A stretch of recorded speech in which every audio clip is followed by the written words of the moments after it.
Bonjour à tous, bienvenue. Je suis Pierre-Emmanuel Brugeron, je travaille à l'Espace Éthique et j'aurai le plaisir d'animer cet après-midi cette session, la troisième session des rencontres autour de la question de la démocratie à l'épreuve d'une crise sanitaire.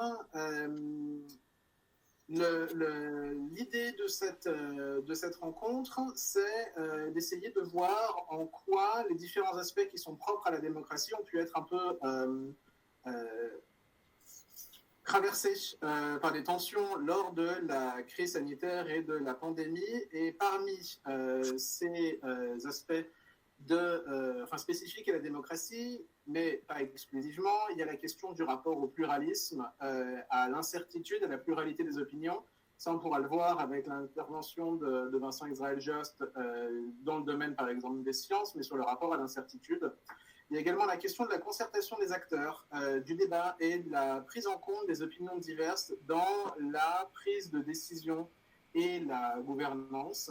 Et il y a également, de manière non exclusive, la question du respect de l'état de droit dans les situations d'urgence, dans les situations d'exception, comme on a pu en vivre et comme on est peut-être encore amené à en vivre dans les mois à venir. La question qu'on va essayer de poser ce soir, c'est déjà d'essayer de savoir ce qui s'est passé à travers des retours d'expérience et des analyses, et d'essayer de poser trois types de questions. C'est est-ce qu'on peut penser, et si oui, comment, que la pandémie a eu un rôle un peu de test d'effort ou de révélateur de vulnérabilité dans les institutions de la vie démocratique, dans les procédures démocratiques de la vie et de la décision? Est-ce qu'elle a permis, peut-être au contraire, des situations où il y a une prise d'autonomie un peu plus grande, il y a quelque chose dans l'état d'exception qu'on n'avait pas forcément vu arriver et qui permet un empowerment des acteurs ou une prise d'autonomie un peu plus importante, un regain de vitalité de la vie démocratique dans ce moment de crise? Et enfin, on essaiera de penser un peu aux évolutions qui peuvent être envisagées pour adapter les institutions et la gouvernance à ce qu'on a vécu à travers peut-être plus d'horizontalité, plus de concertation, et d'essayer de réfléchir un peu à quelle modalité est-ce que cette gouvernance pourrait prendre. Pour réfléchir à ces questions, j'avais le plaisir de pouvoir donner la parole à Fabrice Xil, qui est philosophe à l'Espace Éthique, responsable des réseaux, et qui reviendra également peut-être pendant son intervention sur ce que l'Espace Éthique a pu monter comme initiative et voir de la vie démocratique lors d'une situation de pandémie.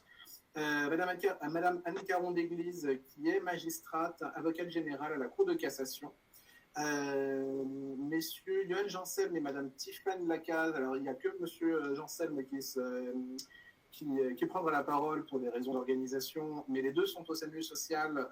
Monsieur Janselme est responsable de la coordination du travail social pour l'hébergement et logement, et Madame Lacaze est directrice qualité gestion des structures d'hébergement et médico-social au SAMU social de Paris, pour revenir sur ces questions de démocratie. On donnerait la parole également à un autre membre de l'Espace Éthique, qui est Vincent Israël Jost, qui est épistémologue et chercheur en éthique à l'Espace Éthique et au laboratoire d'excellence d'ISTALS. Et enfin, je donnerai la parole à Monsieur Jean-François Thébault, qui est médecin et vice-président de la Fédération française des diabétiques. Et le monsieur question de cette soirée sera Sébastien Claes, que vous connaissez certainement, qui est également membre de l'Espace Éthique, philosophe et responsable des questions de communication et de médiation à l'Espace Éthique. Donc bienvenue à tous ceux qui sont en train encore de se connecter. Je propose de donner la parole tout de suite à Fabrice Thiel, que je vois apparaître. Bonjour Fabrice. Bonjour. Et on t'écoute avec plaisir.